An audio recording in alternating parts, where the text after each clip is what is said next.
झालेले आहे। माजी सैनिक आहेत।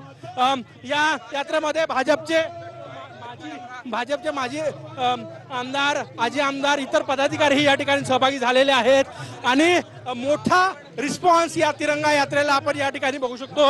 मुख्यमंत्री देवेंद्र फडणवीस स्वतः या यात्रेमध्ये सहभागी झालेले आहेत। पालकमंत्री आणि महसूल मंत्री चंद्रशेखर बावनकुळे या ठिकाणी उपस्थित आहेत। इथले स्थानिक आमदार आशिष देशमुख या यात्रेमध्ये सहभागी झालेले आहे।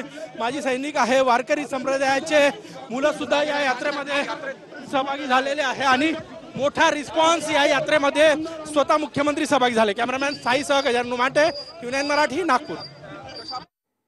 ही दृश्य आपण नागपुरातली पाहतोय। मुख्यमंत्री फडणवीसांच्या उपस्थितीत तिरंगा रॅलीचं आयोजन करण्यात आलेले। ऑपरेशन सिंदूरच्या यशानंतर भाजपकडून ही देशभरात तिरंगा रॅली काढली जाते आणि नागपुरातल्या तिरंगा रॅलीत मुख्यमंत्री फडणवीस उपस्थित आहेत, स्थानिक आमदार उपस्थित आहेत, महसूल मंत्री बावनकुळे सुद्धा उपस्थित आहेत।